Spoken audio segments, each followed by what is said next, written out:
What's up, chat? How's it going, everybody? We are back. It's Monday. We're indulging a little bit of mayhem today, and it's an exciting day this week because we get to talk about new Knights and Chaos Knights. Let's go! I did my Monday Best Armies video, and unfortunately, I kind of realized, honestly, like after I started recording, the Knights Codex has been basically the entirety of my life for the last like 5 days.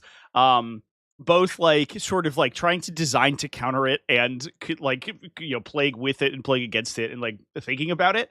And then I started recording and I was like, these events didn't use that. Hold up. Wait. Oh, hold up. Those rules are new. And these events are GTs.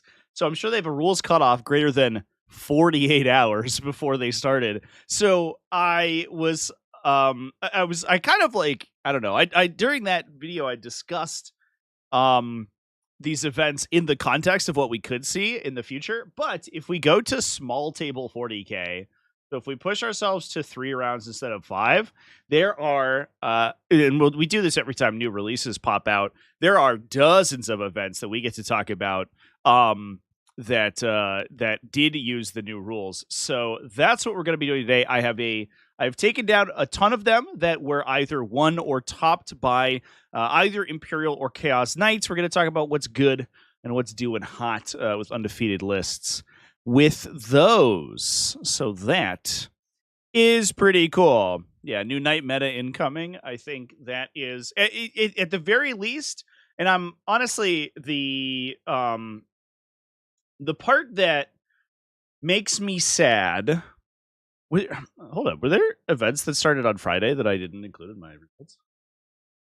Oh no, some of these I, for whatever reason, didn't. I'm just like noticing GTs that I didn't recognize. Some of these didn't finish by the time or hadn't posted their results. Unfortunately, I did just turn on a dark mode reader on my machine, and it is messing with my BCP. So we're gonna have to turn that off. I'm gonna flashbang myself with my own notes sheet here. Unfortunately. I guess I could put it into paste bin. That's not as bright. But I think that like the part of the issue that's scaring me a little bit is that the new Knights points values are so efficient that they ask you like a crazy question. That question being, can you defeat them? Previously, I think they're like if Knights are playing Armiger spam, Armigers are more efficient than the bigger Knights. But an Armiger is a vehicle, right? So like if fighting Armiger spam versus fighting like an Iron Storm Spearhead, isn't that like different? The difference is that the Knights are like don't have oath but have higher OC basically. But now we're gonna be they are pointed to the point where we can start to see these skew lists that push super hard into the Titanic units, and that's where things get a little bit awkward because those are much more difficult to solve. And I think that they're gonna kind of like assume their prophesied place as this ultimate gatekeeper that either you stat check out or you just immediately die. And that's not interesting or fun to anyone. So I'm a little worried about it. I don't know if I'm ready to say that. I do think that they're going to be overpowered. I don't think I'm ready to say that they're going to be like the number one, like only army that's going to win, because I still think that they're going to randomly lose. Like you rock in and see like, we talked about a couple lists on the Monday video. Like the Abaddon, like Nurgle gun line. We've watched that thing on live stream, 1-tap Tesseract vaults, right? And so like there are matchups where your opponent just has this ludicrous like spikes of damage where you can just kill Titanic profiles like instantaneously, and you're gonna hit those and randomly just straight up lose. But a lot of the games like won't like the player sort of there won't be like the player action won't really have input, and that's not very interesting to me. So I'm worried that they will shift the meta. I don't know if they're gonna dominate, but they're certainly gonna like warp the entire game around them, which is gonna be a weird time. So we're definitely gonna be able to watch that happen as we like sort of push forward into future videos.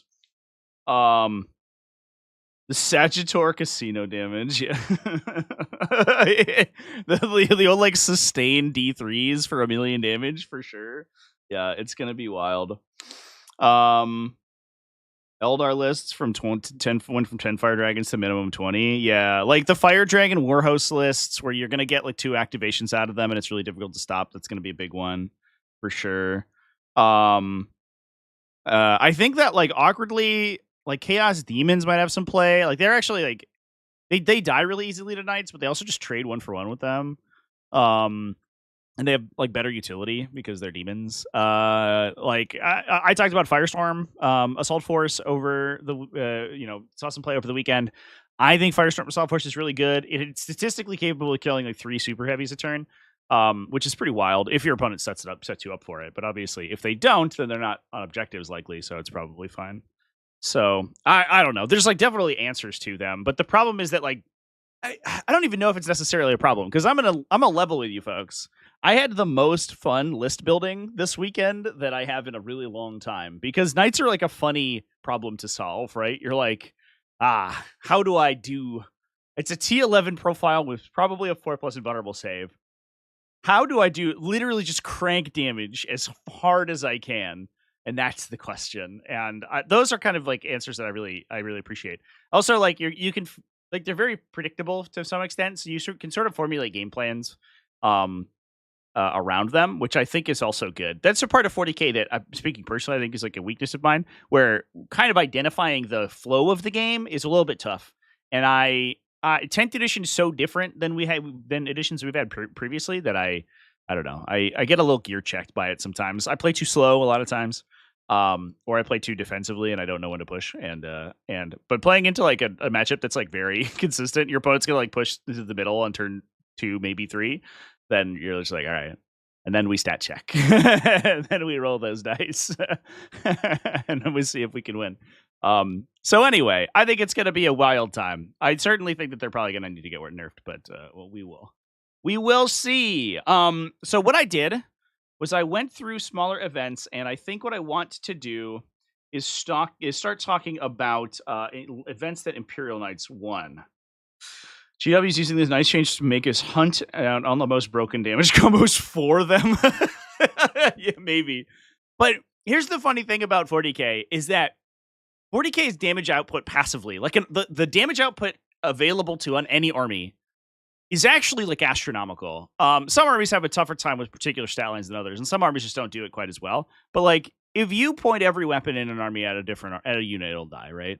And knights kind of like the reason that knights are so hard to balance is that they force that interaction where they're just like, all right, here I am, and you're like, all right, well, here's a whole army.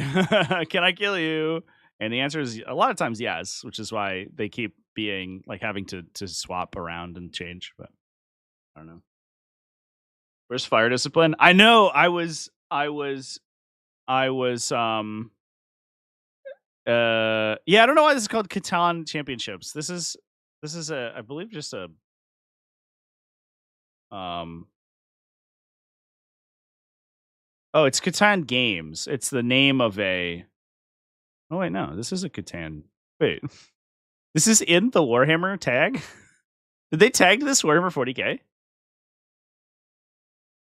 Oh no, this is just like it's grabbing everything for some reason. That's weird. Huh.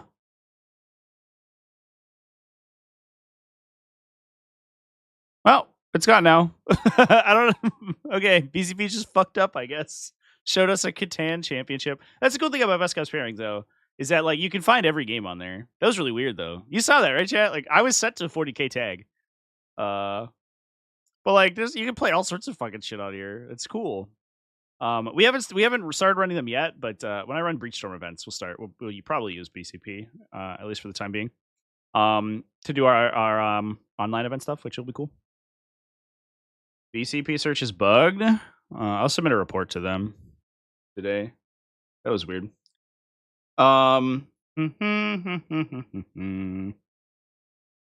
But yeah, the fire discipline combo definitely. I'm missing it for sure. I was mathing out like I think aggressors actually maybe have some play in Ultramarines now, and I was like, if we put an apothecary biologist in an aggressor squad, it does like 12 damage to a knight, and I was like, but if only we had fucking fire discipline combo back and the 5-0 criticals, you do like 18. That combo is so silly, especially with +1 to wound on the twin linked guns now. From Osa moment, it actually gets kind of crazy, and like Calgar gets it too. if he's attached to the unit. So I was like, oof.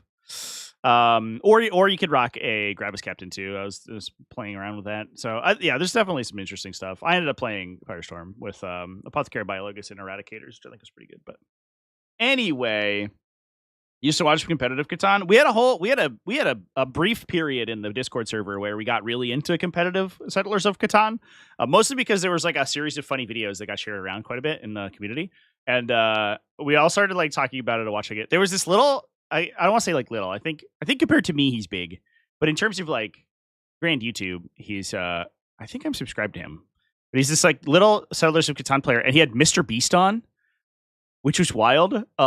He had I think like 30k subs at the time maybe, and he had this little tiny channel had Mr. Beast on because Mr. Beast apparently loves competitive Settlers of Catan, and yeah, like they played a game on stream or whatever, and he like made a video out of it. I was like, that's adorable. That's so cool. I cannot remember what the name of the channel is now, and I feel really bad.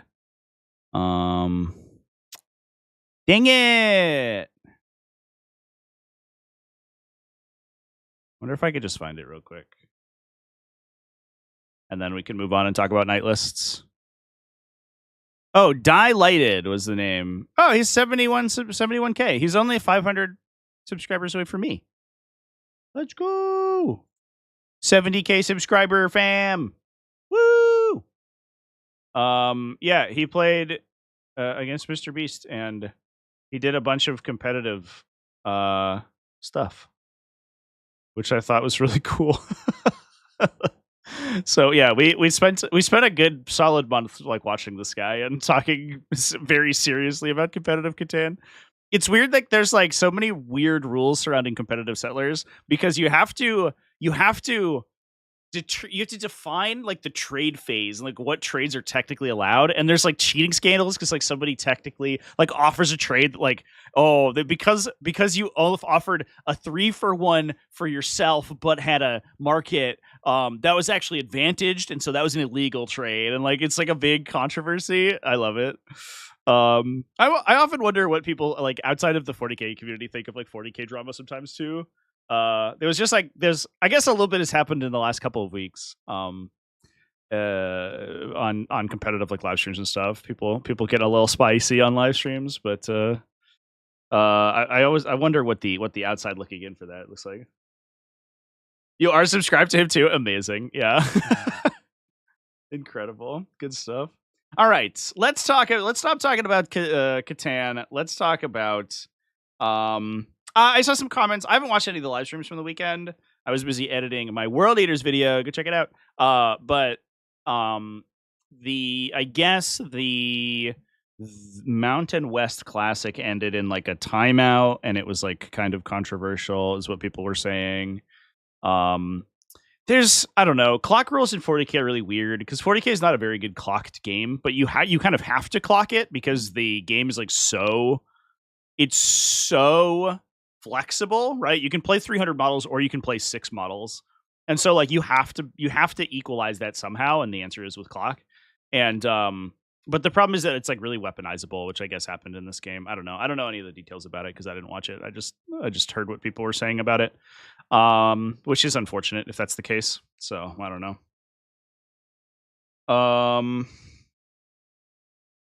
Fought 2 Nightless in an RTT this weekend. Yeah, they're going to be discussing in RTTs.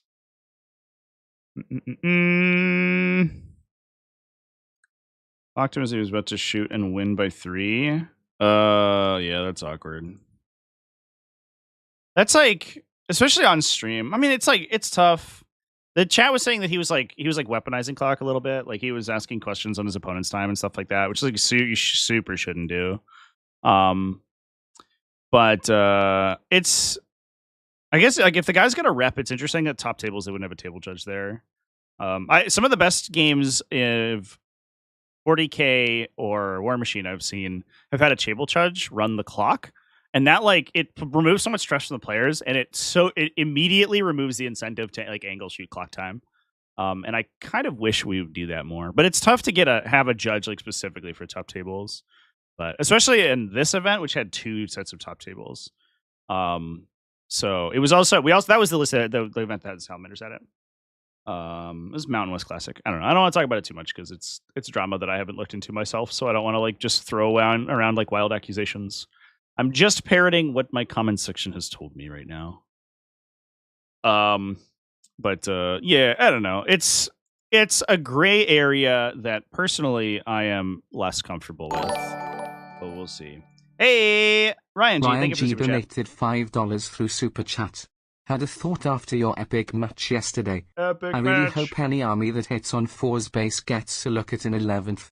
Yeah, I agree. I think 4's base just like feels so bad to play around with. And I think like 4's base, something like Votan, where 4's hitting on 4's base, but you have like a ready access to a bonus, or Astra Militarum is another good example too. Like 4's base, but you can buff to 3s with like a powerful effect, I think is cool. Then that gives you a reason to have like a below average ballistic skill. But it does feel a little bad for... It feels bad that AdMac is both bad at shooting and fighting and has to buff one of the two. They have to choose like which one they want to be good at. Which feels a little bit awkward, but I don't know. I should run the clock and chat should be in control. Sometimes they are. When I commentate events or when I commentate TTS games, I will switch the clock for players or pause it. Because sometimes people forget, or sometimes people leave it on their opponent for extra time. Which is much less forgivable on TTS because flipping the clock is either a button or you have to move your hand like 6 inches. Whereas in person, you sometimes have to run around the table to do it, which is awkward. There's like a weird, last thought about clock before we move on, but there's a weird idiosyncrasy with 40k's clock because the 40k tables are so massive compared to like other like chess game, right? He's played on like, it's like a 14-inch board, right? It's this thing that's this big. And so the clock is like your hand is on the clock. So you aren't realistically losing time to like the physicality of switching a clock. Whereas that is not the case in 40k. In 40k, you could go to like shift the clock and then it takes you 5 to 10 seconds just to move to the clock to switch it, which is obnoxious. And I think that's part of the problem too. I don't know what the solution there is. I don't know if there is one, but unless there's like a unified clock system where you can have like clocks everywhere and you just like tap your side of the table or whatever and it like does it. But I don't know if that's realistic. I don't know. The clock in like a central position is kind of okay too, but sometimes it interferes with gameplay. I don't know. It's like a whole thing. Maybe formats should just start integrating clocks into their terrain features. Maybe one of the ruins should just be a chess clock in all the formats now, and then you use that. Or we do a flat clock that's like the center objective marker or something. There you go. AI clocks. Yeah, that's coming for sure at some point. All right. Let's talk about knights. I'm done talking about chess clocks and drama and stuff. I was thinking about doing, I don't know if people would like this, but I was kind of like, while we're on the subject of, let me pull up my first event here. We're on the subject of drama stuff. I was kind of thinking about like if people would be interested in doing a live stream a series that like we review like controversial Ryan G donated $5 talk about through rules and stuff that people might have gone wrong. Take. Oh, I second super chat. Hot damn, dude. 10-minute grace period before clocks start to allow for setup and objective placement. So usually there are a lot of events will most of the time I should say and my events are a little bit counter to this because sometimes people take too much time on deployment on TTS, so we run the clock on deployment. But some events do either like an hour 20 or like an hour 15 per player, and you start the clock at first, like start a first battle round. So deployment and setup and stuff is off the clock. But I do think that some events try to compress all their round times, and then they like, we saw this was actually kind of an issue at ACO. Where there was a terrain setup portion, like the start of each day. And so the first round of each day actually was really rushed because the players had like 15 minutes off the clock that they had to like set up all the terrain with. Like, we should give a grace period for that for sure. But man, I don't know. Anyway.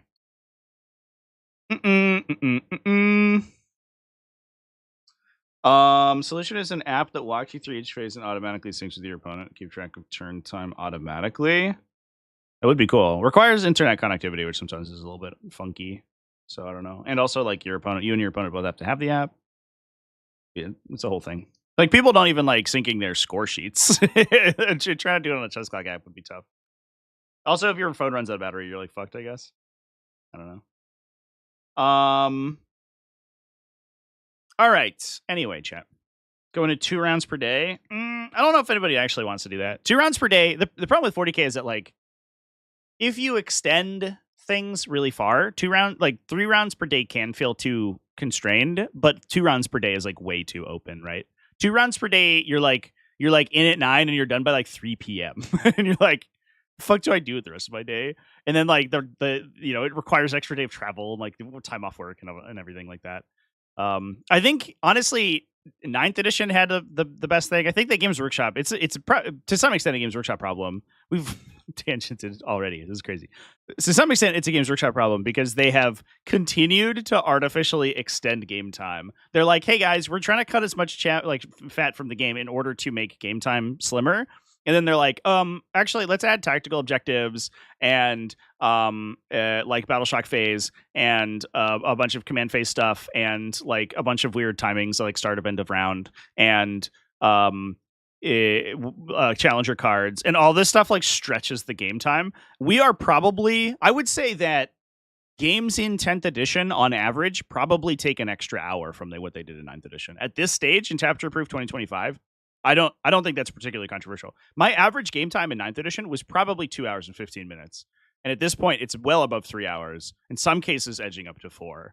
And that's crazy. You could almost in 9th edition run 4 rounds a day, and I don't even think it would have been that crazy. People would have been tired at the end, which is the problem, but like it wouldn't have been too constrained. But yeah, the game time's it's a ton. There's also like this is changing a little bit, but like the lack of lethality in 10th edition's like also making things tough. You have to average like resolve more interactions to kill a unit. There's like more like weird stacked effects, like leaders can like make things bizarre.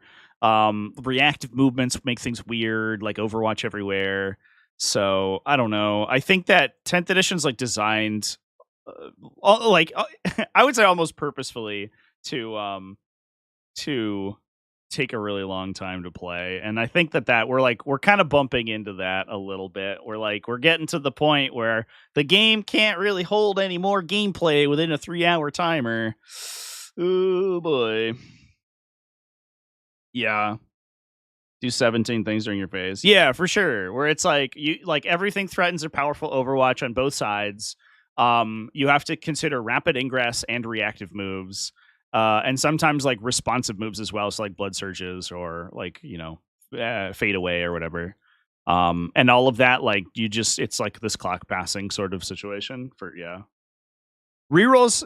I will say I don't believe rerolls are the problem. Rerolls are not the problem. Rerolls improve the game rather than slow it down. But like Games Workshop's like the thing is always like, oh, we have to remove phases from the game. We have to remove rerolls. It's not what's doing it, G-Dub. It's movements. Movements are taking a long time.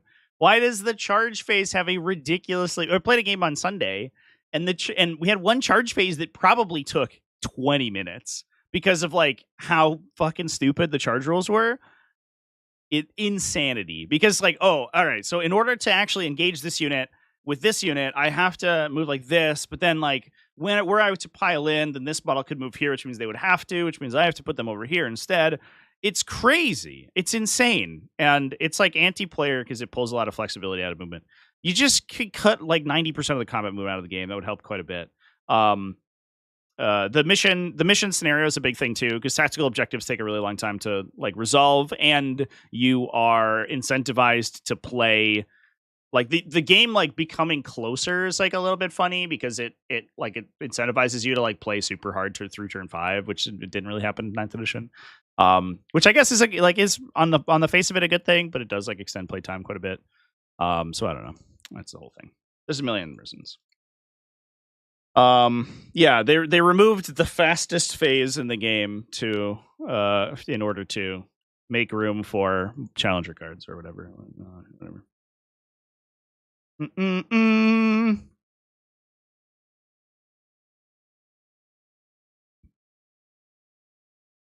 Yeah, fight phase is problematic. Yeah, rules stuff is also like hurts too. We just had a discussion in the Discord, and I was like a little embarrassed because I was like, hey, we have like I think what is an outdated ruling on our server rulings document. And I was like posed it to people, and they're like, yeah, this, like an FAQ since been added that is like that like has weighed in on this. It's like a weird precedent, but I was like, oh yeah, of course, you know. Like the rules change like fucking constantly. I was thinking about something the other day, and I was like, I don't even know what units, but many units do anymore because they've changed like 3 times since the beginning of the edition. And so sometimes I'll look at a data sheet and I'll be like, what the fuck is this? I've never seen this data sheet before, but actually I have. It's just been rewritten like 3 or 4 times. It's like ridiculous. And like keeping track of all that's like super tough. I don't know. I think the level of rewriting that GW has done is a little bit too extreme, but we'll see. Anyway, let's talk about knights. You want to talk about an army that doesn't have a problem with resolving its games quickly? It's fucking Imperial Knights. Let's go over here. So the first one I want to talk about is from this event. This was an Iron Man. It calls it an RTT, but it was like a 30-player GT, actually. 32 players. I talked about the winner of this event who played Gladius Task Force Ultramarines with a Repulsor Executioner. It's different than the Josh Roberts list. But we also had Imperial Knights lose in the finals and play with the new points. So this is the first list that we are seeing in a GT level. It is an RTT, but it's a GT level event using the updated mechanics. So that's pretty neat. But he finishes Chaos Knights game in 40 minutes. Yeah. You just like run in and then your opponent's like, oh, I can't do anything, so I guess you win. Or whatever. Yeah. I always feel like I don't know. I always feel bad about doing that, especially like on live streams or whatever. But like sometimes like the writing's on the wall for a game, and then like I don't know. I got shit to do sometimes. Like I just have to end the game, but it feels anticlimactic, which is unfortunate because I think that game like the platonic ideal of the game is that it resolves out to the finish, but sometimes you just have to cut it early. My game yesterday, I think, was like that. Like, I think the final score would have been close, but there was no way I won, so we just cut it at round 4. Rewritten stealth updates, yeah. The one that kills me was a rewrite to Blood Surge movement in the Eldari faction FAQ. I'm gonna make a video about Blood Surge this week because we did a World Eaters video. And I'll talk about it then, but it makes me so mad. It's the stupidest place to put an FAQ for a World Eater's ability. Anyway, so this one it's rocking Noble Lance. Nobody's going to be playing Questor Forge Pact, so who cares? We have Canis Rex, a Knight Castellan, which has seen a lot of discussion about just getting a T12 body that has a trillion wounds and a big gun. And part of the weird thing about Knights, and this is, I think, an intentional design decision, is that their optimal engagement range is like probably like within 18 inches. That's where their armigers all start to pop off. That's where they get all their rapid fires on their little guns, or on their rapid fire battle cannons and stuff.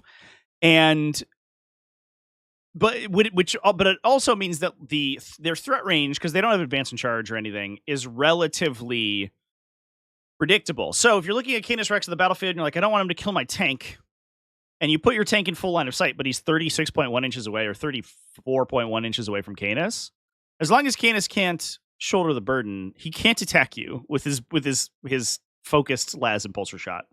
He can throw a multi-laser at you. Okay, who cares? The last impulsor only goes 24. So there is a limitation to Knight's threat range that the Knight Castellan does not have the problem of. Obviously, it would like to get within range to get its like twin linked weapons online, but it is fine just shooting you with a plasma cannon, a bunch of missile launchers, and a volcano lance, and just calling it a day, because you have to play around that threat range the entire game, right? So the Knight Castellan's been an interesting sort of question mark for a lot of players right now, and I'm seeing a lot of discussion, a lot of lists starting to incorporate them. Mysterious Guardian obviously allows you to up down it, so if you are if there is an angle you can gain, the Night Castellan can bounce to it and then shoot them. It is a little spiky on its profiles. I always I get a kick out of every time it shoots, because whether or not it's Volcano Lance converts, which is just super random, right? Random shots, random hit, random wound, random damage. It has the potential to kill God, right? But realistically, it probably just won't do anything. But you have to play around it, because at any point it could just remove a piece from your field, and then you feel bad. So yeah, there you go. It's time to run Soulforged Warpack. Corn Line of Sight does about 40 damage. Oh, in melee. Yeah. That's true. Kills another in shooting. Yeah, maybe. With all the +1 to wound and the enhanced packs and stuff, potentially. You got to deal with getting shot back, though, which is also kind of the problem. But I don't know. Maybe it's fine. The question is, do you kill a Lancer? I think is the real issue, because those are way less consistent to kill because of the invuln saves. That is cool, though. If we saw a Soulforged Warpack see some play, I think that'd be rad. We have a Night Crusader with Mythic Hero, so he can apply +1 to hit to 2 separate Armigers. And then we've got 1, 2, 3, 4, 5, 6 Armiger Warglaives. Pretty standard stuff. So this is very shooting pilled. I guess it's 3 Warglaives, 3 Helvrins. So we do have a little bit of shooting potential in here. Are the Warglaives still the same points value? Or is this, are we, I actually didn't grok. Are they still more expensive than the Helvrins, even though their gun is literally half as effective? Yeah,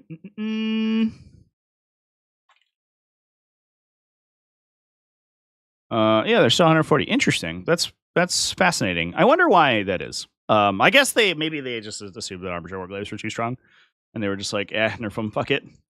But Armiger Helvrins are incredible. There was a list that won over the weekend that Nemo the Fish running basically just Armiger Helvrins by themselves. It was just 6 Armiger Helvrins with 2 Immolators and Canis. And I think that the Helvrin profile is going to go from strength to strength, because it's also better at killing other knights now. It's better at killing other Armigers. It's significantly higher damage output into its own profile because of the toughness reduction. If you Squire's Duty, these guys go to Wounding Gun 3s. And putting them on their invuln save if you have any AP buffs. So it gets pretty spicy. So I wonder if we will see a pivot to more Helvrins in the future. The downside is that they're not as good at charging, but it's maybe okay. I don't know. You're shooting higher volume anyway. An Atropos will procure Cornler Skulls? Yeah, probably. Because of the bonus against Titanic. You also get a really good bondsman with the Atropos. All right, let's move on. So that's kind of a relatively standard variety. I do want to talk about an incarnation of the Armiger list that we are seeing doing well. A lot of the armies went to 3 big knights, but there are a couple that went to that retained an Armiger focus. I would say 3 big knights is probably the most common result here. Let's look at what we've got. Sorry, I'm just peeking through all the lists that I've saved through my notes. Oh, one of these ended up being a Chaos Knights list that was mislabeled. Okay, well that's good. We'll talk about those later. We got some good Chaos Knights stuff to talk about.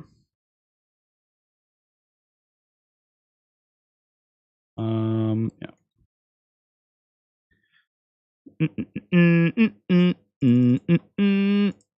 Sorry, chat. Oh, a couple of these are Chaos Knights that I mislabeled. That's my bad.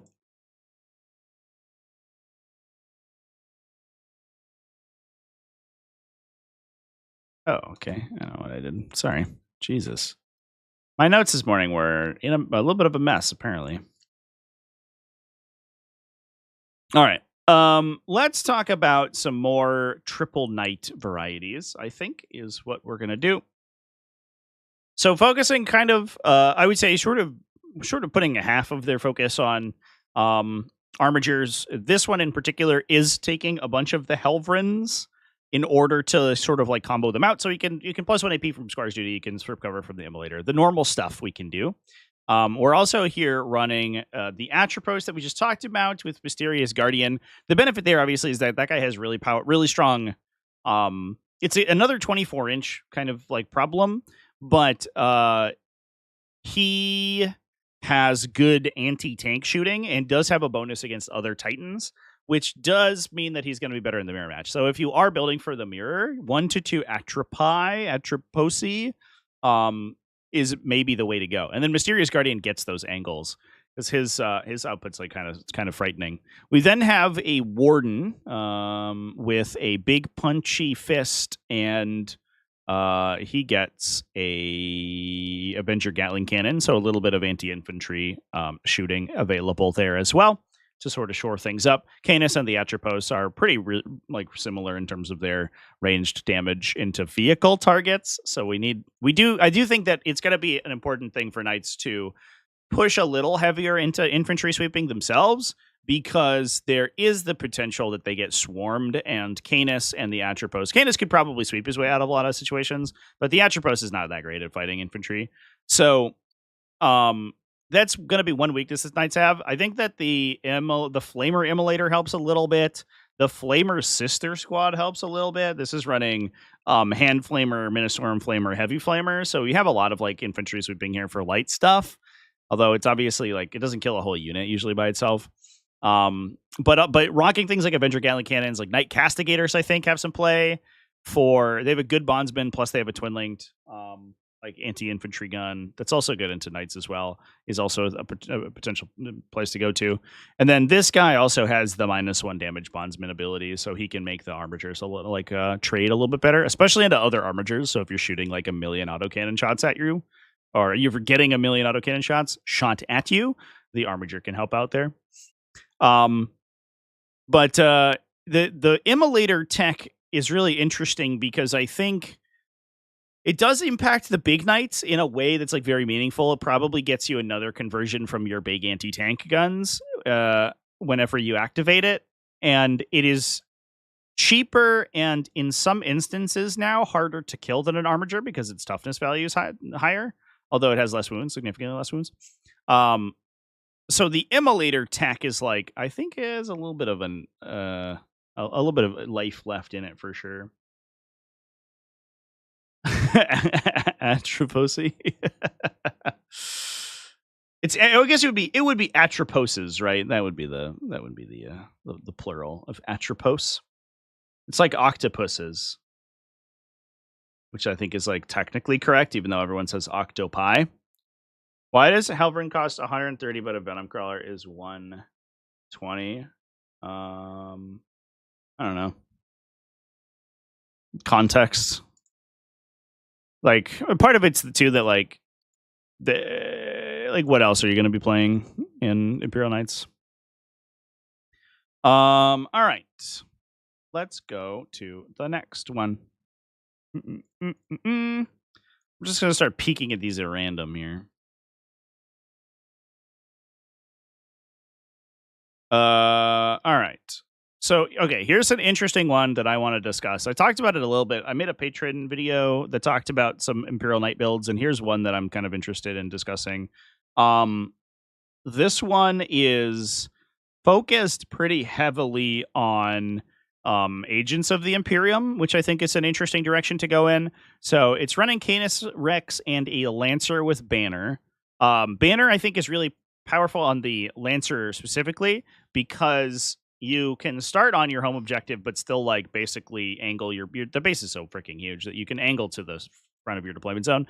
So you can obsec your home objective on bottom one or top one, and then move to the center. And the Lancer has the best chance at tanking the middle for a turn. And then you lock the middle and like set the line of engagement on your opponent's half of the table, which means that like they're just going to explode. So even if the Lancer's like wandering in the middle, you're not basically like required to dump rotate ion shields on it. So you can still have that stratagem available for Canis Rex to use. So you have 2 Knights, the 4+ a battle roll save, that are like basically bearing down the center of the table. And if this guy lives, then you hold the middle objective forever.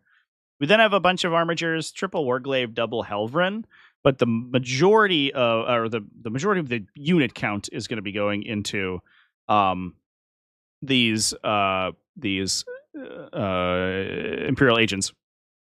So we have a Calidus Assassin for up down, can help with like really annoying offensive lists that are going to be dumping a bunch of CP to buff themselves into you, but also just for utility as well. And it helps you if you hold down your home objective and lock it. She can just bounce up and down next to your home to prevent people from deep striking onto it, which is always helpful. Well, she's really awkward to charge if they're like trying to charge onto the objective to steal it, because she has fight first, so she might just kill you. Who knows? For Chaos Knights, you tank with Rodriguez. Yeah, fight first on Lancer's like wild for sure. Or a Rampager, I guess. But Rampager might just also die to shooting because he's easier to kill. So here's the other thing that we have is, and I really like this technology because I think it's really cool. It's a Rogue Trader entourage with a 10-man of Navy Breachers. So the Navy Breachers give you, their wound rerolls targeting enemies on objectives with a bunch of anti-infantry shooting. So they're good at like sort of knocking down lighter stuff. So you can use them to kill enemy utility units or whatever. The big thing is that because they're battle line, the Rogue Trader entourage can grant them infiltration and redeployment. So one downside that knights have is that it's really easy to movement block them. People don't think this is real, and I see comments about this all the time about like, well, you can't block knights because they'll super heavy walker over you. I don't understand. I think these people probably just haven't played the matchup before, but all you do is you put your unit where the landing zone of the knights are going to go, and the knight's movement is restricted because they can't end that movement inside your engagement range. So you push them back to moving like 2 inches to move up to engage you. That's really problematic if your opponent has a bunch of infiltrators, and the entourage, because it's so big, right? The entourage itself is 4 models, I think, plus you're attaching it to a 10 model unit. If you get first deployment, you can just string this thing across the entire middle of the table. Like, it just absorbs the no man's land essentially with this big unit, and then you just peel it back to a safe position after deployment before the first turn roll. And now you have this unit that's like, they're relatively expensive, right? It's 200 points, but they have a lot of shooting. They have like their funny little grenade skull. They have wound rerolls. Like, it's not like it's not going to do anything. And so they can act as a utility unit. They can blow up other utility stuff and clear infantry. And you aren't being move blocked by stuff top of the first turn, which is a huge deal for these guys. So I think that's a really fascinating piece of technology, and it might see some play as well. And then we've also got an Immolator and a Battle Sister squad for all the reasons we talked about previously. So I've seen that one, this come up quite a bit, and I think it's going to be potentially a big piece of like sort of defensive tech for the faction, which is cool. All right. I think we will look at another one. Pull my notes up again.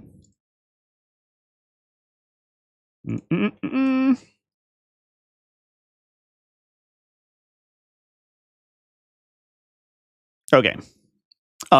So this is this one. We won't spend too much time on this one. This is Dan Salmons, who played basically an evolution of the Helvrin or the Armiger spam build with the new points values. So there's been a lot of like sort of controversial discussion about this particular style of list. I was looking for this one earlier. It's the same combination that we just talked about previously, Canis plus Warden, right, with Mythic Hero. So we have 2 sets of -1 damage on Armigers. I saw a lot of people saying that this build, so this is literally all Armigers. It's 5 Warglaves, 1, 2, 3, 4 Helverins, so 9 Armigers, 2 Big Knights. I saw a lot of people say, oh, this style's dead. Toughness 9 Armigers means they die too quickly. It's not going to be good. But here's the thing that I'm not sure people totally understand, is that you lose 1 toughness, which affects you on 3 weapon profiles. Strength 5, which is, in fairness, very common, which is a big downside. Strength 9, Strength 10, which are, so you find them sometimes. Strength 10 is like probably relatively common. You get it on like missile launchers and stuff a lot, but it's not like everything in the game is +1 to wound you. A big tank weapon is still going to wound you on 3s, right? A las cannon or whatever, a bright lance. Still going to wound you on 3s. That doesn't change. Little infantry weapons are strength 4, not +1 to wound you. It's only the strength 5 like heavy bolter equivalents, which is probably the most relevant profile, or like power sword equivalents. what you get in return, though, is if you are playing a maximum number of Armigers. So in this case, we're playing 11. Is that right? Or 9? We're playing 9. 5 and 4 is 9. That's how math works. I'm pretty sure. Does 1 times 1 equal 2? I don't know. Somebody schooled me in teriology. The benefit that you get is that you almost get it's close to, in this case, it's 18 wounds back from the T10 profile that you used to have. In some builds of this, especially if you are downgrading or cutting the Warden to take more Armigers, you get like 20-ish, 24 wounds, 20-ish wounds, which is almost 2 entire Armigers worth of survivability on these things. And given the fact that they're still relatively high OC, Freudian slip, relatively high OC, so that OC2 stuff will probably be able to take objectives more readily from them, but OC1 still can't really compete with them. So though, like, those extra wounds go farther, and the chance of you surviving on objectives with these things, especially with -1 damage, is actually superior. So you're almost like against 3 particular weapon profiles, you're slightly easier to kill, but in exchange, you almost get 2 Armigers worth of value, which, if that's not a side grid, I don't know what is. So especially these varieties of lists where you're like spamming the Armigers, I don't think necessarily that they got significantly worse. I think that the Warglaive profile is like dramatically worse. That's definitely the case. But there's been a lot of context about a lot of discussion about the defensive technology, and like, oh, they're so easy to kill, you'll just die. And I'm like, will you? I don't know if you will. I think you might just live, actually. I think that these archetypes might be fine.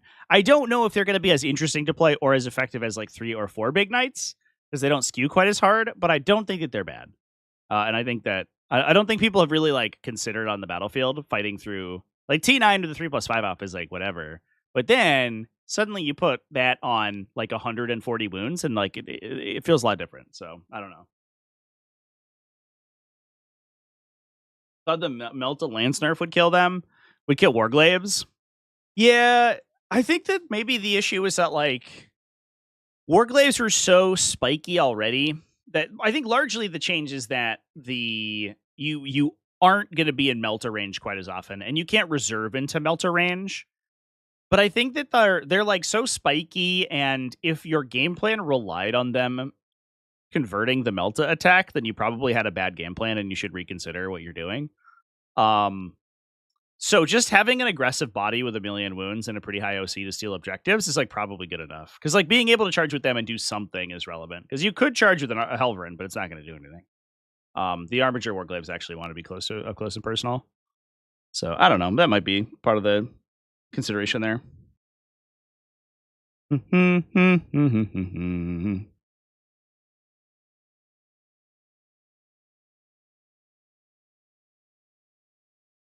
140 wins is 4 more than your Vindicators do in a single activation.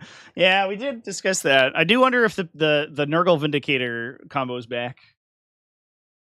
But it is 140 wounds distributed across like, 10-ish bodies. So, in this case, it's like 100 and what? 100 and it's 9 times 14, so 126 wounds across 9 bodies that you have to get through. So like there's you can't concentrate all your damage as much as you can with these knights. So like this kind of dodges a little bit of all the people who are doing what I'm doing, where you're just like mathing to just murder the big knights immediately. And if the focus is on the Armigers, then suddenly they have to commit like the Chaos Vindicator or like Eradicators or whatever to kill a fucking Armiger, and then they die to Canis, and then they lose their anti-Canis tech. And so these kind of fade that the anti-4 big knight build technology a little bit. Bring back old vehicle rules, roll d6/5 up and you're dead. No. Those rules were cool and like kind of simulatory, but nobody actually wants those back.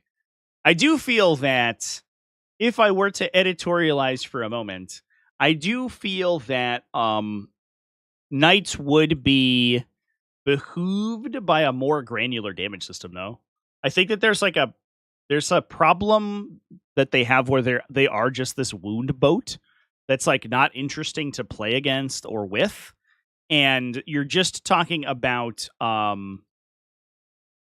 like doing damage to a big wound sponge. And I wish that they were like, you could make them harder to kill, like harder to total, right? But like damage more dramatically, like lose subsystems or whatever. And I think that is like the platonic ideal. I would love to see. Here's my like wish is that you would have like a damage deck or something for knights, and then they would have like 1,000,000 wounds, but thresholds where they would accumulate damage on them, which could be like, oh, your arm's blown off, or your legs are broken, or your carapace is shredded, and now you like lose toughness or whatever. And suddenly, like, they get dramatically less effective, like as you deal damage to them and incrementally. And I think that would be more interesting. I think it's the goal for GW should be for knights to remain on the table for longer, but like a big unit of guys get like less effective as they receive that damage. And right now they're just like this Boolean, is the knight alive or dead? And the game swings wildly based on which side of that you're on, which isn't like that interesting. So instead of just being able to like armor pen and hit your reactor or whatever and blow you up, I think that they should make it like more incremental, which I think would be really cool, but they probably won't do that. Something, we're trying to simplify the game or whatever, and then add a bunch of shit that makes it harder to play anyway. Like the old damage table? Yeah, something similar. Whenever you deal damage, roll d6, head, torso, legs, arm, or superstructure. Or, how about this, chat? This is a system I designed for a Breach Storm ages ago, which we may still implement, but I'm not sure yet. We're probably a ways off from adding vehicles to the game. But what if knights were a collection of subsystems that could be individually targeted? So instead of a knight being like, oh, I'm a big stat brick, I'm a toughness ability dude with 1,000,000,000,000 wounds. What if a knight was like 5 little units? Basically, it was like 2 arms, 2 legs, and a core system or whatever. And you could target that, each of them individually. So in order to actually kill it, you had to kill the core system. But you could make that much easier by like stripping armor plating, shooting their weapons off, breaking their legs, like that kind of stuff. I think that would be really cool. They'll never do that, but I think that would be cool. Shoot the gun. Always shoot the gun. That's War Machine. No, War Machine had it randomly. War Machine was much closer to a random damage trend, like table. You basically randomly accumulated system damage in War Machine as you received damage. I think a system where individual components had like defensive style lines that you could attack would be cool, which would be interesting. But then you could also have cool things where like, well, I could bring tech priests and they can repair subsystems or whatever. Like there's a play and counterplay that you introduce, which would be interesting, but I don't know. They probably won't do that. It's too complicated for people. People's poor smooth brains would melt.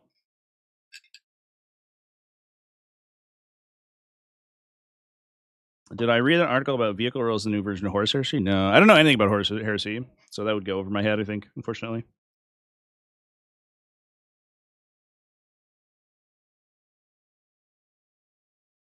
Just shoot the volcano lance. Just break its volcano lance, bro. Get it off of there. But maybe if it's like a volcano lance, it's harder to break than the other guns. You know what I mean? Like, oh, it's a toughness characteristics higher. Oh. We introduce subsystems. This would be specifically for super heavies. Given that knights have the fastest playtime out of any faction, I don't think this would actually change the amount of time that games take to resolve. Like these games are not. These are not. This game with 3 Cerastus Knights and Canis Rex is not taking the full 3.5 hours for a round. This game is over in 1.5 hours, and you're going home. You could add a little bit of complexity to this particular faction in specific. I wouldn't do it for like a Land Raider or whatever. Like I wouldn't do it for every vehicle, but for Titans, sure, why not? Fuck it. Like your army's already 25% smaller if you're taking a single super heavy, so we might as well. All right. Anyway, tangent aside, let's talk about this one. So this is pushing a little bit harder to the more skew end of the spectrum. We've talked about a bunch of different lists that are running Armigers, that are running Imperial agents, that are running all this extra technology. This is, I think, where the faction will probably end up. 2 to 3 of the big heavies, and then like 3 or 4 other units. or I guess a 3 to 4, I should say 3 to 4. It should be big heavies because you get to this point where you do start to just overload the center of the center of the table. Most armies do have the capacity to kill one of these things, right? If they get lucky to some extent.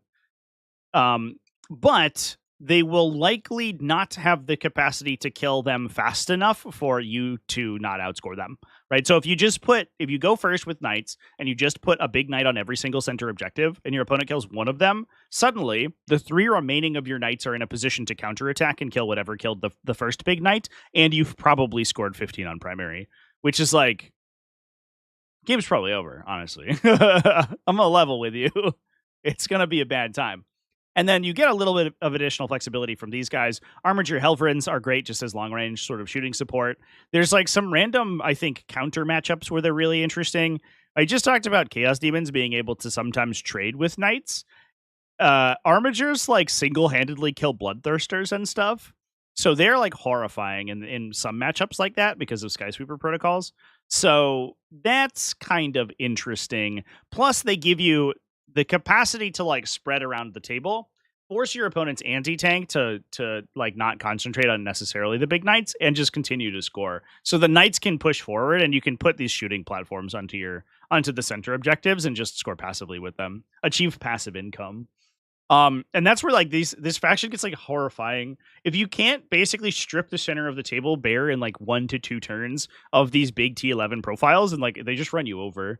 And running 4 of them is also a lot of the, or I don't say a lot of them, but many of the layouts currently too. You might be reserving one of them like to rapid ingress it in, but you can often hide 3 to 4 knights in the current like chapter approved layouts, and so you don't like even going second. Your opponent can't really like engage you before you're on the middle objectives, and then being able to super heavy walker through walls, you just wander into the center and then you call it a day. So, yeah, I don't know. This also kind of showcases how silly, in my opinion, the Cerastus point values are. The Cerastus Knight Lancer is the same cost as all the other ones, which is pretty wild because its top line profile and saves are just better, and it's better in melee. So like, it's a little bit weird. The Castigator, but they all sort of like support each other's weaknesses, right? So the Cerastus-Atropos is good at range. I don't want to say super long range, but good at range and good at anti-tank. The Castigator is okay at sweeping infantry or shooting medium armored stuff. The Lancer is good at absorbing fire and closing the distance with the target, and then just like absolutely vaporizing heavy armored stuff. Canis Rex is Canis Rex. He's going to be in every one of these lists because this points value is too low. I'm gonna level with you, chat. This is not high enough. And the fact that these are all the exact same points value like blows my mind, especially when you consider the third one, the Cerastus Knight Acheron, is like unplayably trash and and is the same cast as all the other ones. And I think it sort of embodies the fact they didn't really think about these values whatsoever. I think the Castigator, it has the best bondsman ability out of any of these, I believe. However, it's plus 1 AP and sustained hits on your shooting attacks. However, its actual profile is like kind of okay. You can see this one like cut a little bit, but the Lancer should probably be higher. Maybe the Atropos should be higher too.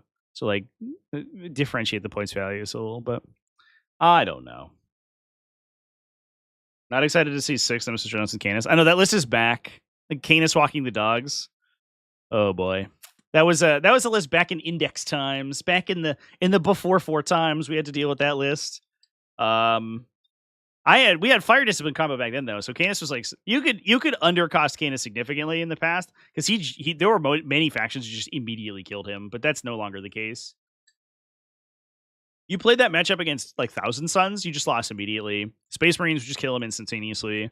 There was a million matches where actually I have a couple of VODs playing against that list on my channel, and I think for a while, for some reason, I played against it like twice in a row with Space Wolf Terminator combo, and Canis would just die immediately. He would be like, all right, here I go. I'm going to walk up and kill a scout squad, and then just instantly gets ingressed and killed by the Terminator like brick. Wild. What a time to be alive, chat. Why can't we go back to those times where we could kill a knight with Terminators? Oh, man. Papa Duck and his ducklings. That's adorable. What a cutie pie.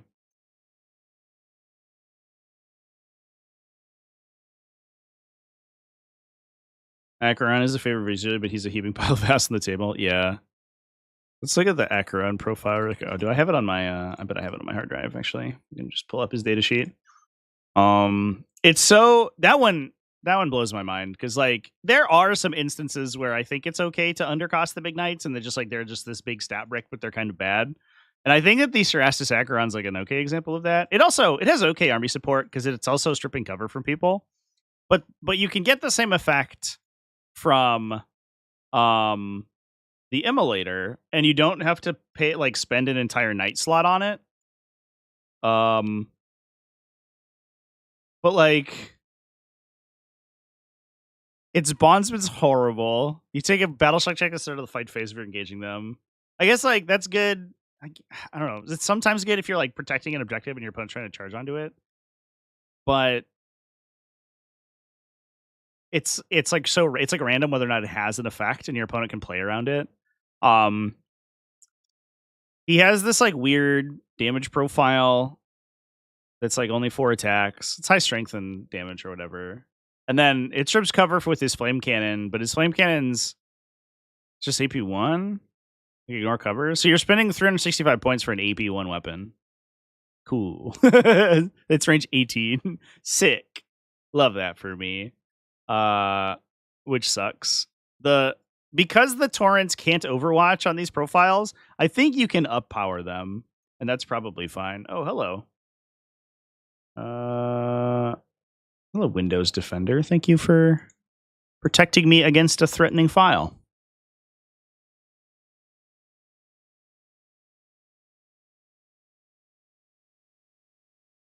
Super expensive. Oh yeah, like in terms of real world dollars, yeah, I think so. Is that he's expensive?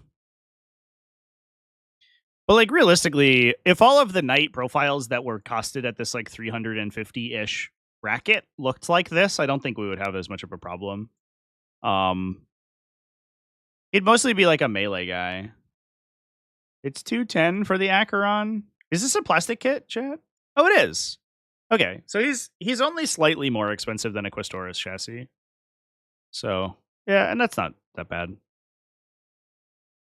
Cerastus Knight Acheron. For old Horus Heresy. I will say that the Cerastus lights look so much cooler than the Questoris chassis, though. And it's a little sad that they're I don't know. That's a sad place to live, but it is what it is.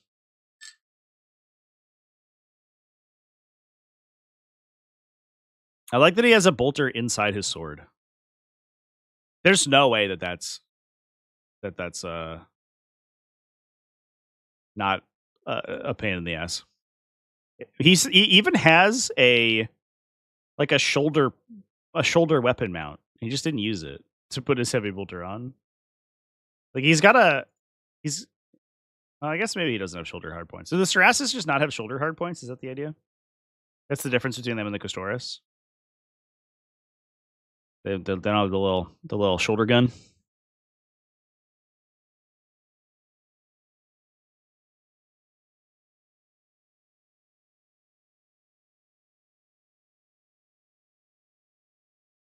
Yeah, I know they're like sleeker and stuff for sure.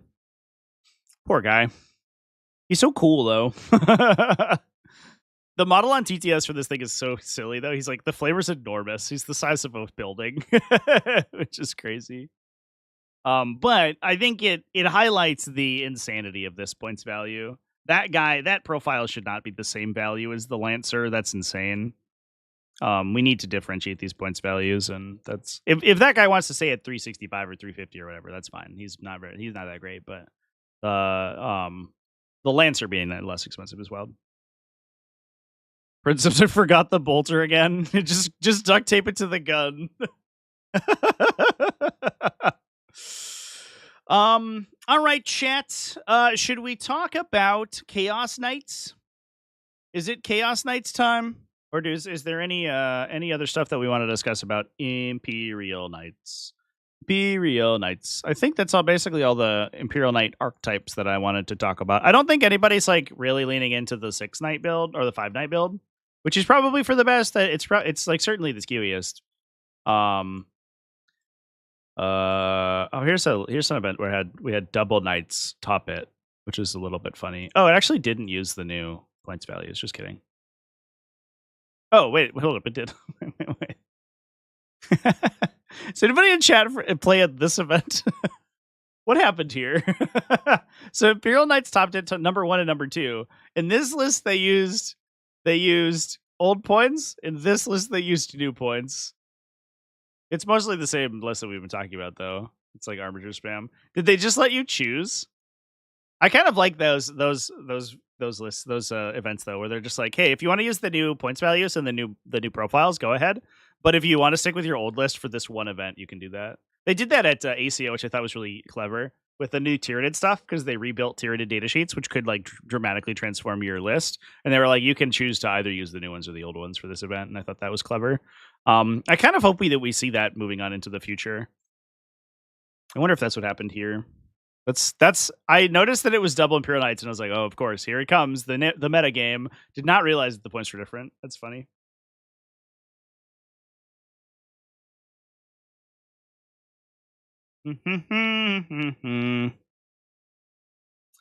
Why did we decide that Tyranid's base movement was 8? You're trying to bait me, chat. I see you. You want a Tyranid rant. I see what you're doing. Tyranid's base movement is now wherever a tunnel marker is. It's theoretically infinite. Don't worry about it. It's fine. Are 4 knights more viable than 3 knights? I think the jury's out. It's a question of like the stat check versus the flexibility, right? Because you're gonna have more interesting you're going to have more board presence with 3 and more stuff, because you can spread out farther and stay on more objectives. But if your opponent neutralizes 2 of the big knights, sometimes they can like get around your front line. Whereas the 4 list doesn't have that problem. So I think it will remain to be seen. The fewer big knights you have, though, the less susceptible you are to like anti-knight technology, which I think is definitely going to be relevant. So I imagine that we end up like equalizing at 3-ish and a bunch of like Imperial agents or whatever.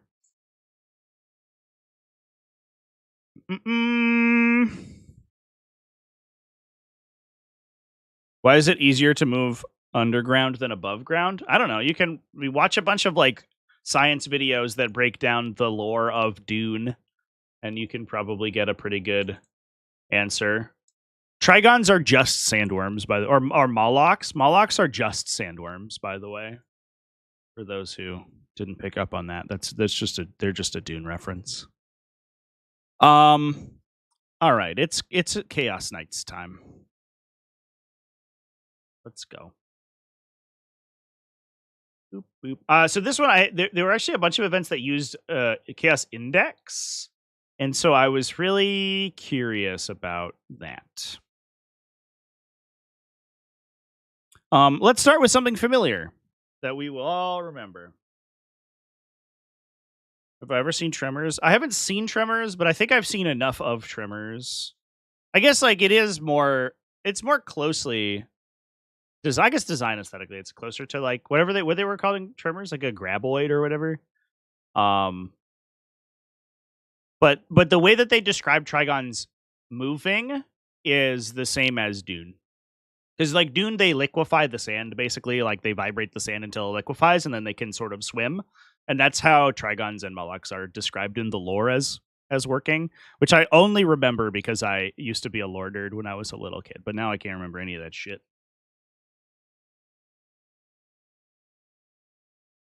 You bitch paint them red. They use hyperloop tunnels.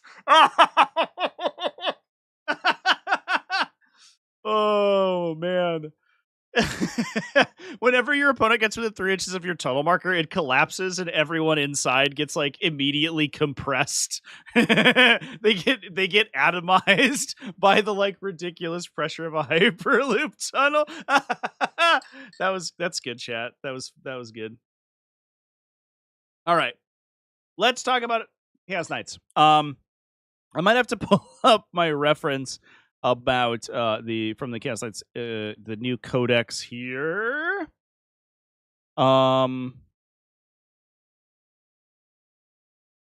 It's not listed anywhere, is it?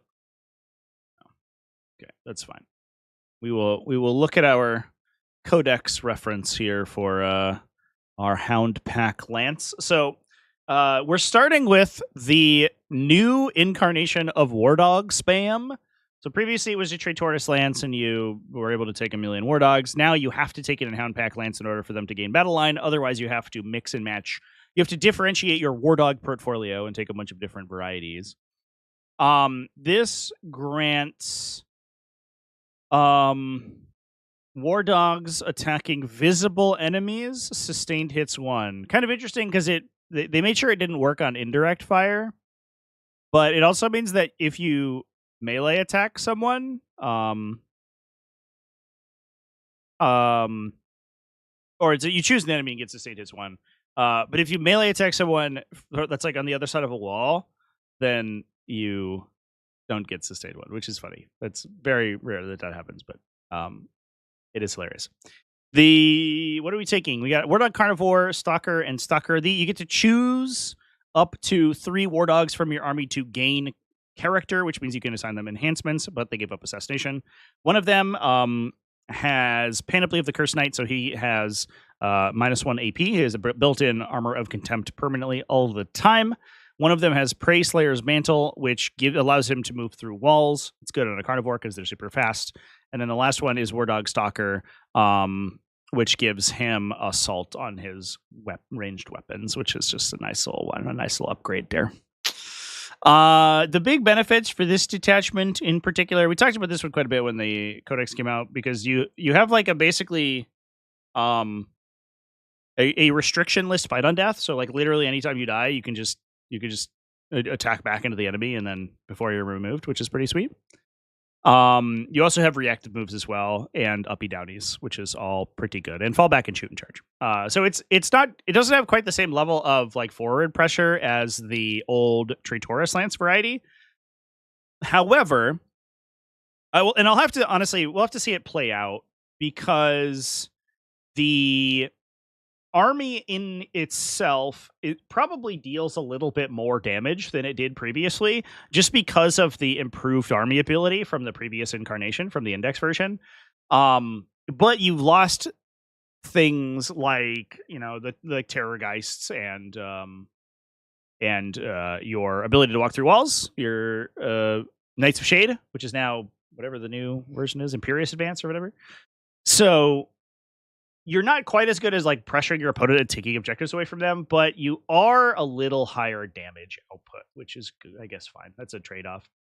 We got 2 Wardog Huntsmen, max allotment of Wardog Carnivores, so a total of 6 Wardog Carnivores because we have 1 in the character slot, and then double Wardog Stalkers, a bunch of little friends to do secondary play, 2 Beasts of Nurgle, which are, I think, probably an interesting inclusion, because a lot of times they will force out anti-tank shooting from your opponent, because if your opponent just throws light stuff at them, they likely won't kill the Beast of Nurgle, and the Beast of Nurgles will heal and hold their objectives. So your opponent has to commit stuff that could kill Wardogs to kill them, and then you just get to counter hit with the Wardogs and remove them, and like remove threats from your army, which is to your army, I should say, which is good.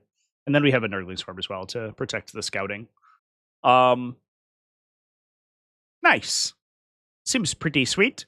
I imagine that moving around walls is really annoying for Chaos Knights players now, but I don't know. Get used to it, I guess.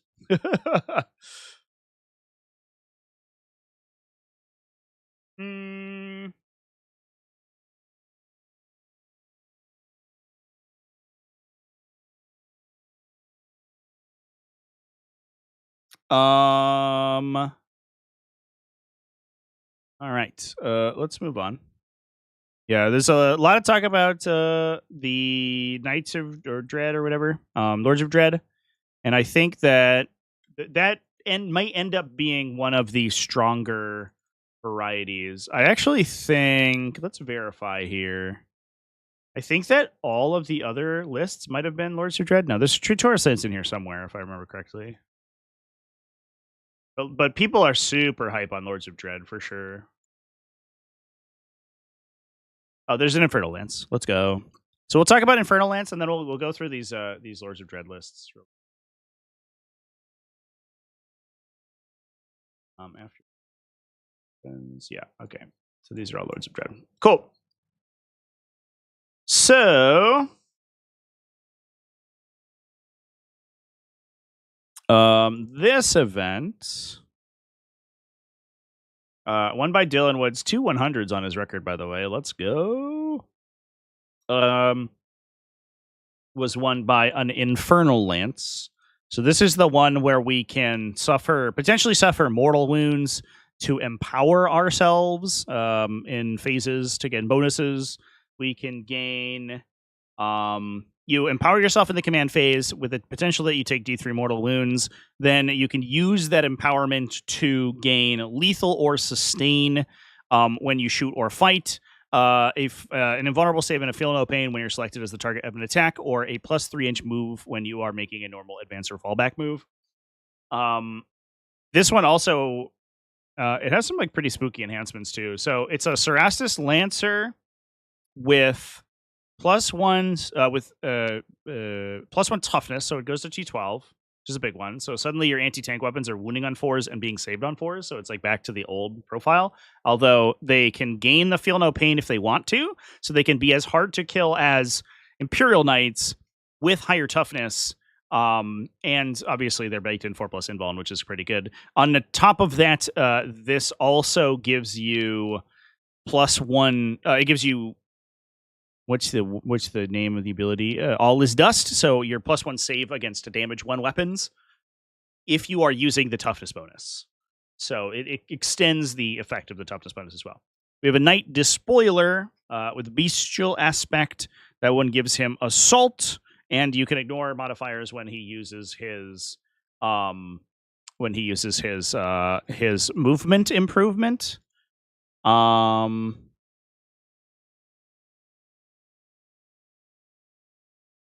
What's the base loadout of the Despoiler? It doesn't say what he's playing. I guess with an Assault Knight, I imagine that you want to be running double guns, right? I don't know. There's a ignore cover strat, so we might have been running, right? This is the detachment for that, right? Yeah, Warp Vision. So we could have been playing rapid fire battle cannons, I guess. Which is actually kind of spooky. Because you could advance into range to rapid fire range and then strip cover and blast away. So that's cool. I don't know. Maybe that's what we did. I have no idea. Didn't list weapons, so who knows? And then we have a Rampager with Knight Diabolus that gives you Lance while you are gaining sustained hits, basically, and you get +1 weapon skill. So hits on 2s, +1 to wound, and most likely sustain, which is pretty scary. So that's pretty rad. Chaos Space Marine spawn are so sad compared to Beast of Nurgle. It's true. Chaos Space Marine spawn are sad compared to like 90% of the game. I'm so glad that Games Workshop learned their lesson about OC0 stuff, because like it just fucking sucks so hard. And they're just like, everyone's playing Chaos Spawn because they're good utility. We better nerf them to OC0. And literally no one ever played them again because it's like it's not worth paying for a unit that has no scenario like presence. If they could still do actions, you might see play with them, but probably not, honestly.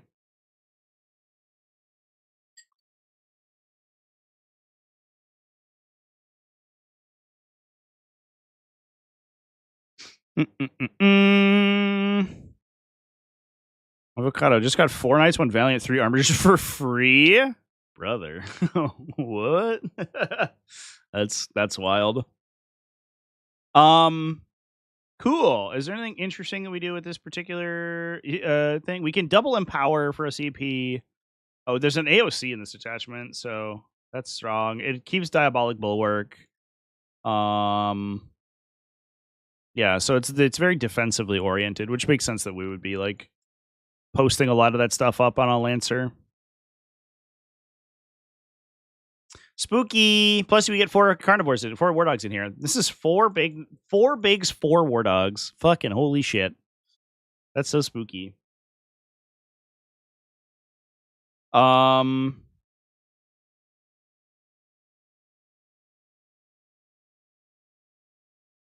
right. Let's talk about Lords of Dread, shall we, chat? I believe that all of my other events that I have listed here were when using Lords of Dread. Yes, indeed. So let's start. We'll start randomly. So this is WNC Solstice Summoning. Gareth Jones. So Lords of Dread is the detachment where we get a trillion enhancements. Everyone gets +2 OC. All your characters get +2 OC.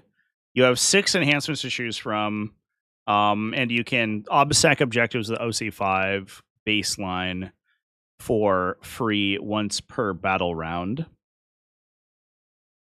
We've got, let's see, a Knight Despoiler with double Gatling Cannon. I wonder if there's any particular synergy there. I guess like the Gatling Cannon profile is actually kind of sweet now because it wounds other knights on 5s. So just as a baseline, it's actually pretty solid. You can use Titanic Duel to get hit and wound rerolls against an enemy monster or vehicle. Full hit or wound rerolls if they are Titanic. That's actually horrifying. Okay. What's the average damage there? It's 32 shots, rerolling everything against another knight. So you're converting like 50-ish% of your hits into wounds, and you are hitting probably like 30 times. So you're handing them 15 AP2 saves is the average. That's probably good for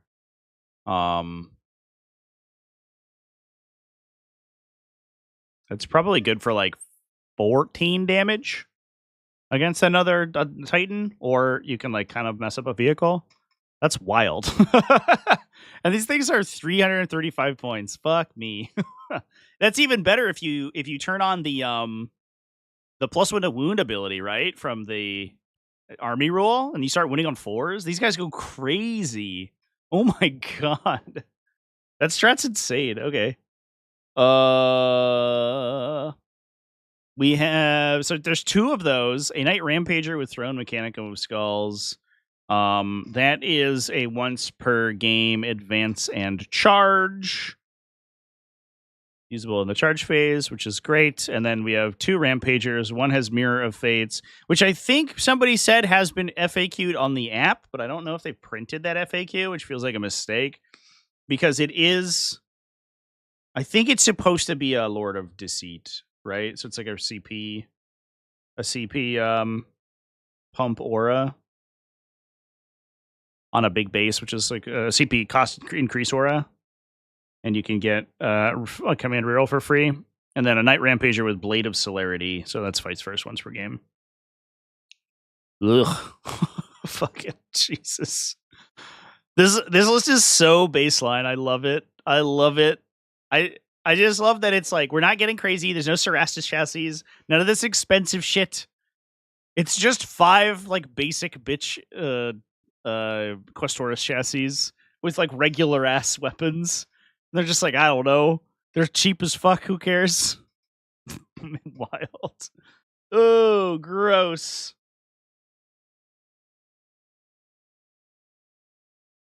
The 2 despoilers are crazy. So at 1 tap the Silent King.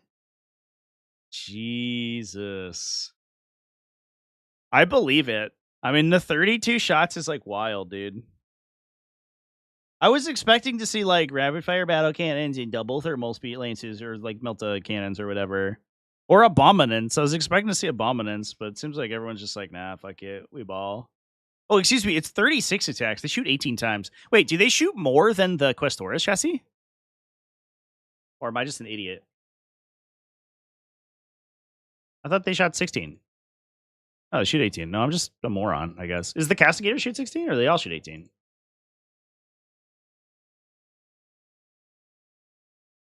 I looked up the Castigator datasheet and I got the Sororitas one and I was very confused. No, that also stays in. Okay, I'm just an idiot, I guess. Yeah, so it's even better than I just mathed. You're probably averaging like 16 damage, right? Into a lot of profiles. Huh! That's man. That's good right there. This is fucking wild, dude. Holy shit. And it gets a floating hit reroll too, which I guess you don't necessarily need if we're rerolling everything anyway. But reroll 1s plus a floating reroll is actually kind of okay. Oh, you can use it on the rocket too, because it has a missile launcher on top.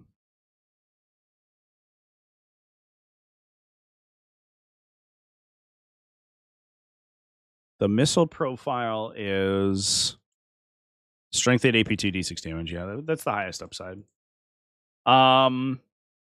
And then double Nurglings, double base of Nurglers to hold down the back line. This list terrifies the shit out of me. Holy crap. Oh boy. All right. Okay. Well, that's a thing for sure. All right. Next one we can talk about is this one. So this is what I was expecting to see here from Lords of Dread. Mark Ish, because these guys are the cheapest knight in the game, right? 325. That's the cheapest one. They're cheap as hell, and they're just spamming devastating guns at you and just hoping for the best. It turns out, I think eventually if you shoot 36 shots at people, you will eventually devastating win them to death. It will take a while, but like we are probably doing 15 devastating damage with all those guys shooting at something, right? And that's like good enough to kill stuff. And then they're like infantry sweepers in melee. Yeah, so this is the vaunted 6-knight menace. Triple Knight Abominant, double Knight Despoiler. This one is running thermal cannons, 1 Rampager with Warp-born Stalker, which is up a downy. God, this also has an up down. 6 enhancements. Wild. It's weird. It's interesting that it's a Rampager though. I guess so. It's like if your opponent does like tries to fade it by like not going near the melee dude, you can just up and then ingress it later and then come in and fight.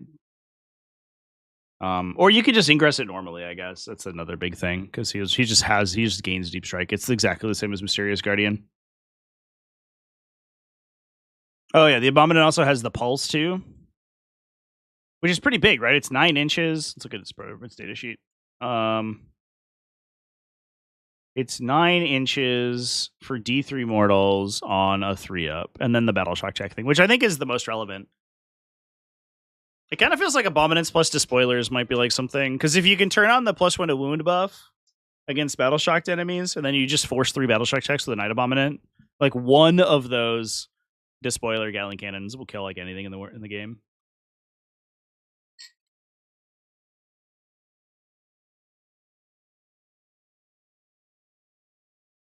That feels kind of scary. But on the flip side, their melee profile sucks, so I guess it's good into infantry or like heavy infantry, but it kind of sucks into other big stuff, which is unfortunate. That's probably where things get a little bit awkward, is that like the Abominant itself is like so awkwardly underpowered into other knight profiles that you're just like the Combustor is actually not that bad of a shot because it's strength 12, but it's AP 0, so you're just on your armor. It might get a devastating through, but it's not consistent damage.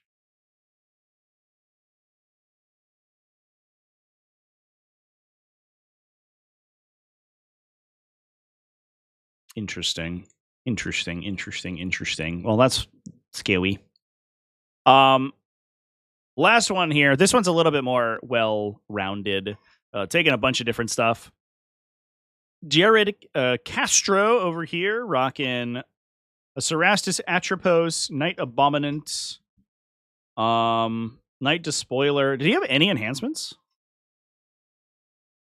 Just 4 bigs, 4 littles? Okay. Why even play enhancements in Lords of Dread? I don't know. Doesn't matter. Although I think this is his army points were 1910. I wonder if he saved points for enhancements and couldn't add them to the list for whatever reason. So it's Atropos to blow up all the other knights, Knight Abominant for the Battle Shock, Knight Despoiler with double thermals, Knight Rampager. And would there be enhancements that you add here? The Advance in Charge thing is probably pretty important for the Rampager, it feels like. Oops, I just went way too far. So like Throne Mechanicum and or Warpborn Stalker feels pretty good on those ones. I kind of like the idea. Blessing of the Dark Master or Mirror of Fates both feel pretty good for the. We don't have a Lancer. Those both feel good on Lancers. Getting a free CP reroll or a damage blank on a Lancer, either one of those feels kind of scary because you have to punch through a 4+ invuln save anyway. So the one time you do it, it just gets bounced by an enhancement. It feels bad. And then double Carnivore, double Stalker. Oh, I guess the benefit here of like rocking with these lists running a bunch of the big knights, rocking the little guys also gives you some access to, or gives you like stackable auras too, which could like further improve like how effective those little guys are, in addition to like spreading out your damage.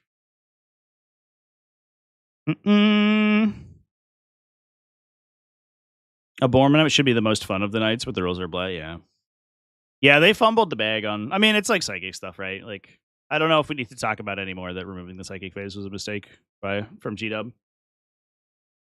Carnivore plus Atropos lets you kill any knight in a turn. Does the Atropos affect carnivores with its in melee?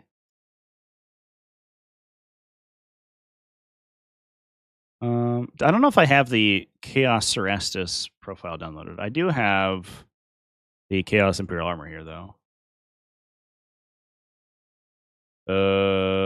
Chaos Knights. What if people started running Porphyrians to fight these knight armies, chat? Could you imagine? What if we're actually headed for a Porphyrian meta? Don't worry, guys. I will one-shot you. Atropos says... Yeah, each time they make an attack that targets a Titanic or Towering... hit rolls, okay. Just not wound rolls. But he himself gets +1 to hit and wound, which is phenomenal in the mirror. Absolutely phenomenal. Oh, Lords of Dread. Whoa, what a detachment. Holy shit. I didn't even consider that, like, the million trillion gunshot build. That's wild. It also looks cool. The Gatling cannons are the coolest guns on the Knights have. And don't at me. I will, every time I play, like, a robot fighting game, the auto cannon is my favorite. It almost doesn't matter which one I've ever played. I played some Brigadoon, or Brigador is the name. I fucking love that game. And autocannon walkers were always my favorite.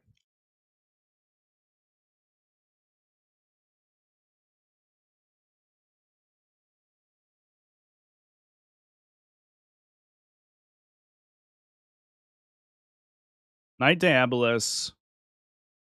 +1 weapon skill to an Atropos hits on ones. Yeah, so it can get around being damaged. That helps. Brigadoon is a musical.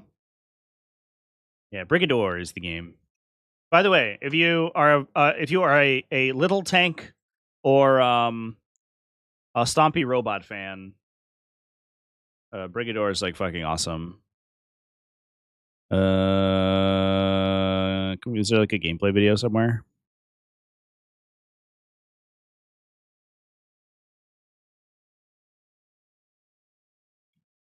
Look at this, friend. Oh, this video is really grainy. You can't really see what's going on, actually. Kind of low res. But you play a little guy, and he wanders around, and you run through vehicles and stuff, and you shoot people. Wonderful. Very fun vehicle combat. Highly recommend. Yeah, one of my favorites. All right, chat. Oh, how are we feeling? Anything else you want to cover? I think that is all of the night lists that I had noted down to talk about today. We're headed into a Stompa meta. Well, maybe. I don't know. I feel like a Stompa kills one knight super dead and then it gets vaporized. So I think how I feel. Have we seen a Lord of Dread? I literally just talked about 3 of them. Feeling big and stompy. So here's what's up, chat. So I had an opponent lined up for this week to play my Salamanders list against, and they got sick. So my scheduled game this afternoon got canceled. I could play some knights. Should we play some knights? Time to charge big knights with 20 neophytes? Yeah, that's for sure. Yeah, I think the whole horde armies with like strong anti-tank are gonna be pretty solid. I think definitely. Because knights are like so bad at killing their way out of hordes. Although these guys do shoot 36 times, so I don't know. Although they can't get rerolls into infantry, so that's less exciting. We look at the new Grey Knights Combat Patrol. Yes.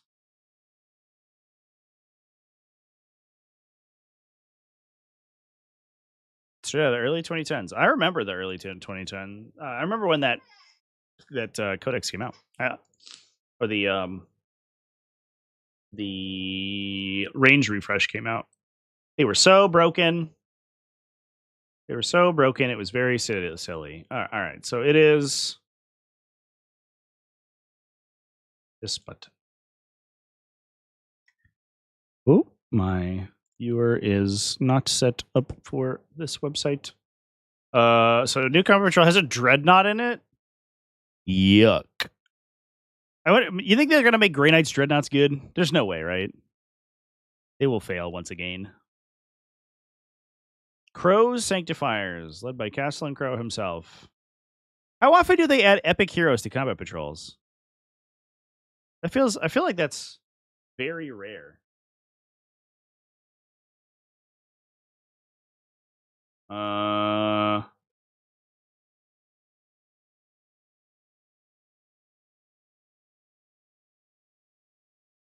guess technically there's an Eversor assassin in the Imperial Agents one.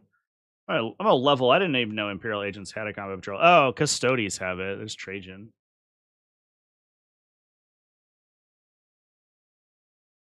Basically just Custodes. Fascinating. That's interesting. Huh. I guess they were like, what cool character model should we put into Grey Knights? And they like looked at their range and they were like, fuck. We don't have any. We just tell people to convert their characters out of their Grey Knight miniatures.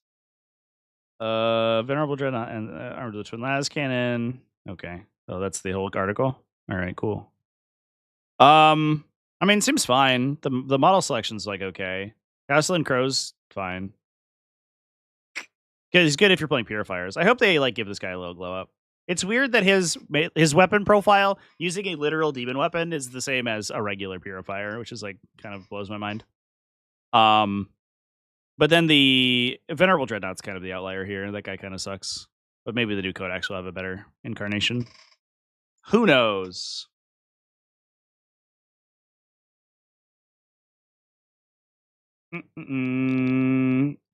Old Deathguard Combat Patrol had Typhus. Oh, that's cool. Yeah, but like the other thing too is like what else do you put in there? Like a Grandmaster, I guess. But no, they don't want to put big stupid stuff that's like high value into Combat Patrol anyway. Are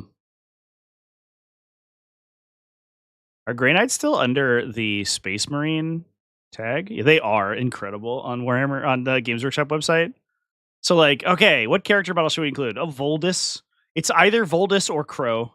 Those are your only two options. Or we give you trash Finecast Drago, who's not even here, by the way. Where the fuck is Drago? He gone. So, yeah, that's the only option that they have, which is a dire strait for a faction to be in. Although, to be fair, these kits make cool character models. Look at this fucking little guy down here with his hat and his plague bearer head that he's stabbing. Of questionable canonicity, because don't they like disappear as soon as you back to the warp as soon as you kill them?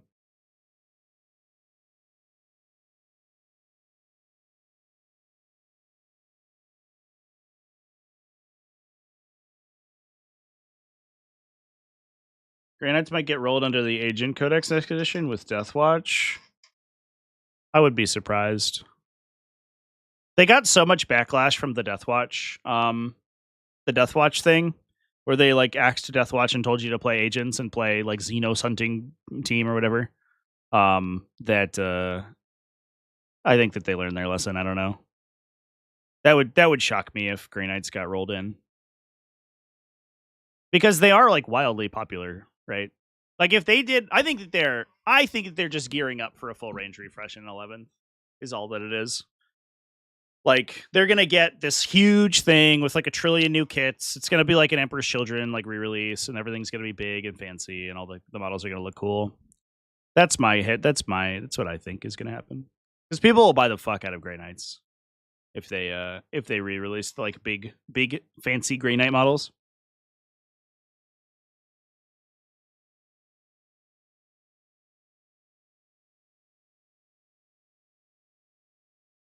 Remember Legion of the Damned? I do. I miss Legion of the Damned. I want Legion of the Damned back for sure.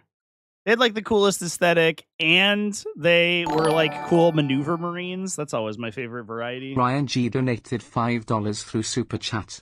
NGL. I spent 2 years of 10th playing against my friend and thought his Caldor Diego kit bash was the actual model. The actual model is horrifying. Caldor Diego. Yeah, the Caldor Drago model is it's a hard model to do justice. Because like what are we going to do with this? Like what like I guess like what we want to do. Well, first of all, we're built off the old Terminator armor, which looks horrible, right? Terminator armor has very rarely, I don't want to say never, but has very rarely been rendered into miniature in a way that's like interesting. I guess what they wanted to do was they're going for this like he's like a noble knight kind of guy. But that's hard to do, I think, with the Terminator like profile. Like the physical profile of the character is like hard. So I don't know. I think they're hard pressed to resolve the idea of the miniature in a way that's like a satisfying. There's some kit bashes online that are pretty good. I used an Age of Sigmar model for mine. But like here's the Joy Toy. And like I'm a level. This is the best you're gonna get, right? For OG Terminator armor. And it still has a lot of the same problems where it's like he's this hunchbacked gorilla man, which I don't think necessarily fits the aesthetic that you want to be doing. I don't know. Here's some fan art. Oh, it's super small. Can I get a version that's not tiny? Oh, it's an Instagram thing. Here's some fan art, and it's a he basically had to like redesign the armor to make him like fit that artwork that we looked at earlier, where he's like holding the Lord of Change head.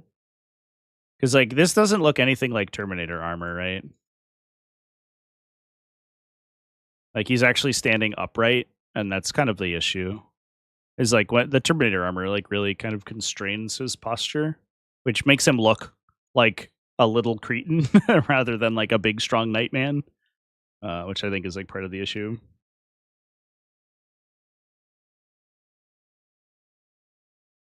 Yeah, it looks stooped over, right? And that's because of like this whole thing. Plus the Terminator armor doesn't make sense.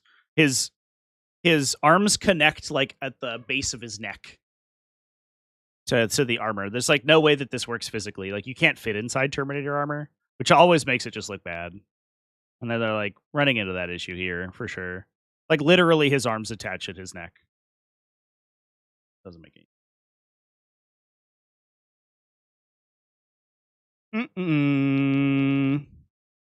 They can't give him a new armor pattern. Yeah, that they could.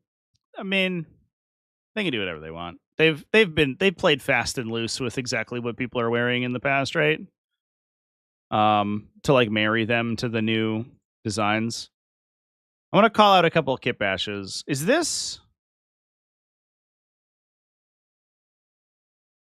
Peter Turbo? This one looks great, but I think that's Perturabo.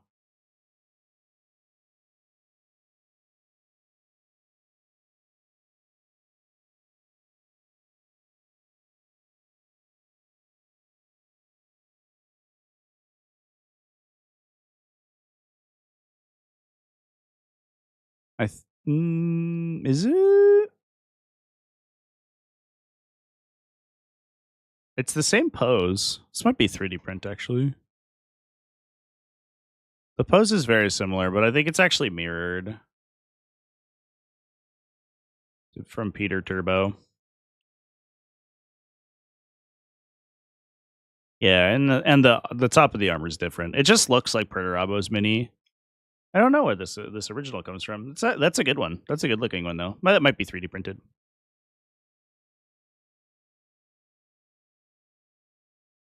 Oh, it's Abaddon. I'm sorry, I just read the post that it's from. This is Abaddon. Oh, that's good. That's a good one. Oops. Closed my window. Yeah, that's cool. I like that. That's a good one. Somebody mocked up one using the lion, which feels like it will be too big. So I don't know. I wonder where mine is. Oh.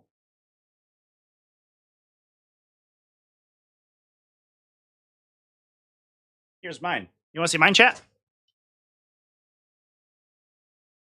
Here's me. So I used the... This is Age of Sigmar guy. I don't remember his name. He's a Stormcast Eternal. But I gave him a head swap, and I gave him a bolter, and I gave him a bunch of grenades and shit. This is not resolving very well. Camera, will you focus? No. No focus. Only pain. Oh, there it goes. Nope. I decided not to anymore. I have to put him in front of my face. No, I guess we're just in the middle. I don't know. It's not working very well. That's fine. That's my Drago. I got my whole Grey Knights army right next to me here. Here's my Librarian. He's from the Space Marine one. And give him head swaps and extra shoulder pads and stuff. That doesn't look very good. I'm gonna stop. We want to look at the new chaplain. We can do that.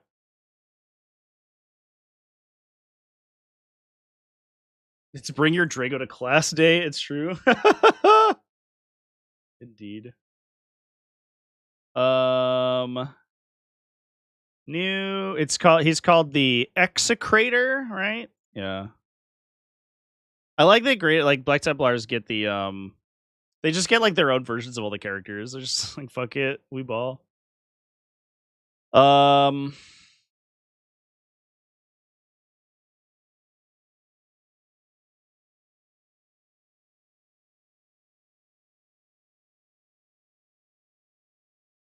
Neat. They find new purpose among the Emperor's Crusaders with a particular predilection for smashing skulls in close combat. So he's like a fighty chaplain. That'd be good. The chaplain profiles always annoyed me because they're a buff bot character with a bad melee profile, which has kind of pissed me off. Like back in the day, you could wombo combo them out, and like the whole idea was that they were like, oh, he's like marginally less effective than a Smash Captain, but it's fine because like he has good bonuses for your team. And now in 10th edition, it's like, well, you can't buff him, so enjoy AP1. And you're like, great, thanks, GW. I'll just take a captain, I guess, and use my free strat on Lance. It would be cool if we got like an AP2, like 5 or 6 attack, like melee profile for a chaplain who takes enhancements well. Or like AP1 plus 1 AP on the charge or something would be sweet. And he gives advance and charge. Holy shit. Okay. And he gets 2 swords? You have to leave the power pass on home. He can take a mastercrafted power sword in addition to his Crozius. Giving him 8 attack? Okay. Wait, this guy seems incredible. What the fuck? That's exactly what I wanted. Thanks, GW. You made a chaplain that's not embarrassing. Holy fuck.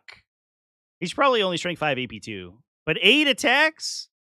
Hot diggity damn. You push that guy to give him an extra strength bonus, the honor vehement or something, and he goes insane. Plus you can get 20 Crusaders advancing and charging without Grimaldus. Whoa! This guy seems great.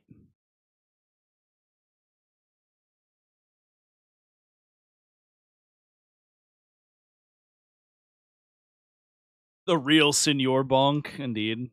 He's Senor Bonk and also stab. When bonking wasn't enough. I like the idea, too, that they're like, well, you can leave your strength 4 AP 0 pistol that you won't get to shoot. You can leave that at home in exchange for 4 more melee attacks that are AP 2 damage. All right, man. I guess I'll do that. Whoa, I love this guy. Whoa.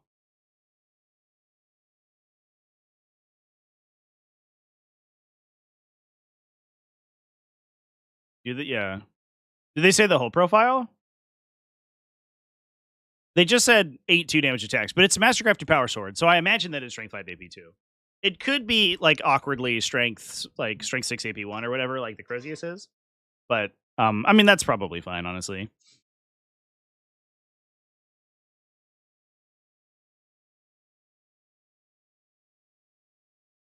Yeah. This is a slam dunk of a unit.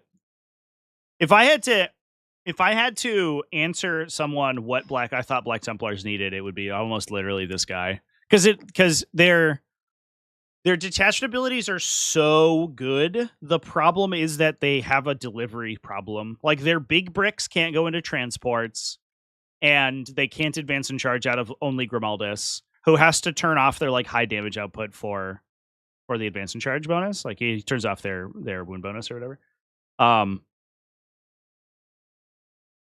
So like I was like, well, like they need an advance and charge outlet with like downside, and the downside is that he probably can't attach alongside other characters, so you lose like Helbrecht or whatever. So you can't wombo combo him most likely, but you can get advance and charge on whatever. And given that like we're probably gonna see the like lethal hit kind of stuff being a big part of the codex, then you don't necessarily need like a bunch of wound bonuses. Also, everybody clowned on this cover art, which I think is fair. This cover art's very silly looking. I'm sorry, everyone who's like Crusader pilled. The bull haircut will never look cool. And then this man, I don't know what happened to his head. He got hit with the shrink ray, and now he's a little tiny baby. Yeah, the little baby head is like so funny. It's like comically funny, especially because he has I don't know what the headscarf is called. What the knightly headscarf is called. I wonder if there's that. If I can.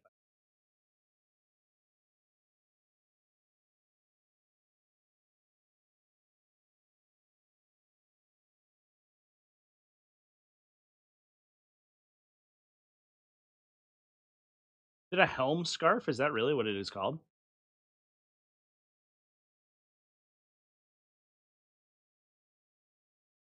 I have no idea. I don't know. But like that should theoretically increase the size of the apparent size of his head, right? Because it's adding a bunch of fabric to it, but actually it makes it look smaller. Like it's just so weird looking. Just take that layer, grab the head, and we spike that up by about 10%. Art would look much better. But also there's this little goober in the corner who just looks so fucking silly. I love it. Black Templars players are trying as hard as they can to be taken seriously, and then they release this cover art. Amazing. He's actually a rat ogre. But they did release this fucking guy. Look at this dude, the Crusade Ancient. I don't know what he does, but man, he looks fucking cool. You can put an orc or a shield on the thing, and he gives you fight on death, I guess, which is whatever. Who cares? You're gonna be killed by a gun, so it doesn't matter. So he's probably bad. Maybe he's another like 40-point character that you'll just take to hold your home objective and look very pretty doing it. Although actually, he has a sword. It's funny that when you compare it to the Blade Guard Ancient, this is actually pretty exciting. This thing right here, because he could give you an option for a dual attach, which could be cool. Although you're dual attaching instead of a warden, which is probably never good. Who knows? Maybe there'll be a detachment with like cool enhancements for sigil bearers. That'd be kind of sweet. I'd love to see an ancient enhancement where the whole goal is you take a bunch of people with flags and they all like do cool bonuses for your unit. That'd be rad. Like a Librarius Conclave, but for guys with flags. They should do that. If anybody were to have that detachment, it would be fucking Black Templars for sure. Love the look of Black Templars, but they're lore-wise total jerks. I know. Yeah, it's a tough faction to like identify with, I think. I don't know. The the like crusading fanatic aesthetic is like slightly problematic. I don't know. The Crusades like weren't the proudest moment in human history, so like glorifying them is like weird. And then also like their hats are cool. I don't know. But their models tend to be like very busy, and they look like they're from Age of Sigmar. Like there were Warhammer Fantasy models that got transported into 40k, so there's like a little bit of like weirdness with like their like aesthetic through line with other Space Marine stuff. Especially now that Space Marines are becoming like higher and higher tech as the ranges are getting re-released. Black Templars feel like more and more out of place. I guess alongside like Space Wolves, they don't feel that bad, especially the new Space Wolf aesthetic. Like personally, I think that the Knight, like Space Knights, is the coolest fucking thing ever. So I think that's cool. But then also like they're like horde mode Space Knights where they're playing like basically Astra Militarum, like Imperial Guard, like throw waves of people at the enemy, and you're like, well, that's less exciting to play around. And then also they're always like, yeah, just purging people for like a moment of weakness or whatever. Like, come on, guys, we want to like you. But like Salamanders do the like honorable protector thing way better than Black Templars do, which feels bad. It would be cool if they were like Bretonnian, like noble knights.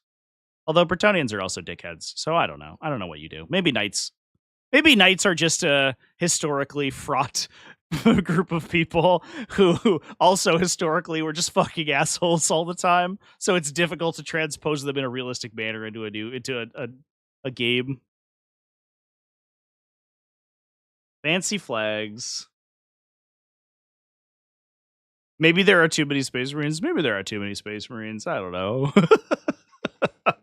That could be the case. Playing heroes is boring. I don't think it's always boring. But I think that, like, I don't know. For a faction who are mechanically designed almost entirely around being like, hey, what's up? We are gonna swear some solemn vows to complete our mission, and then being like, all right, time to set all the churches on fire, and you're like, all right, it's not jiving. I don't know. It's a little bit weird, but that's fine. I've always felt that way a little bit too. I think I would actually love playing Black Templars, but it's always been like, there's been a gear check every time I go to play them. Part of it's that I haven't advanced in charge. That's unironically is a big part of it. But it's finding a mechanical and like aesthetic identity that isn't just Blood Angels is tough. But they've been threading the needle pretty well so far, so I don't know.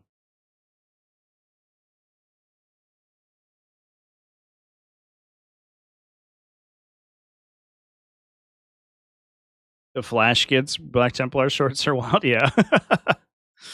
That's where like all the memes come from, right? Anyway, chat. The best knights in 40k are like knight households. There's a lot of knights. When it comes down to it, maybe we leaned too heavily into knights. Maybe that's the problem. We're spreading the knight aesthetic very thin. Because we have knights, right? And we have Grey Knights, and then we have Black Templars. There's probably more knights, right?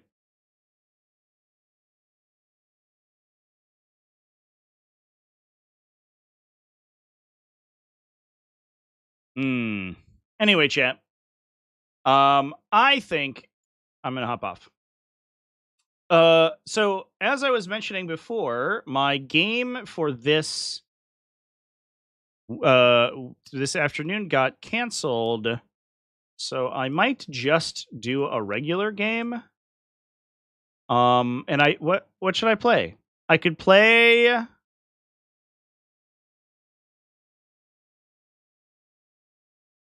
I could play. We could play some Chaos Knights if people are interested in that, or we could keep playing Salamanders because Salamanders fucking are cool as hell.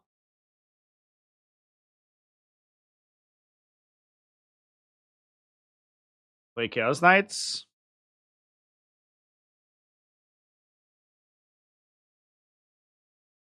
White Templars, yeah. maybe we want to pull back on that one, maybe, potentially. Salamanders are really fun right now. Yeah, I mean, I have a salamander list that I'm like practicing right now, and I think it's awesome. But I can play whatever. Chaos Knights.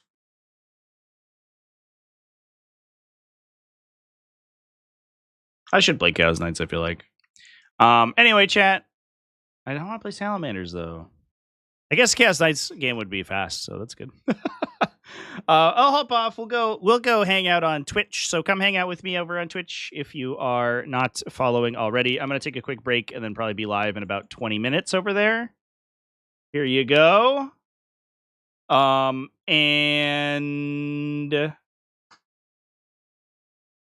I'll see you there. Cheers, everybody. Keep it classy, folks, and I'll see you in a little bit. Hey, thanks for the follows over there. Appreciate that.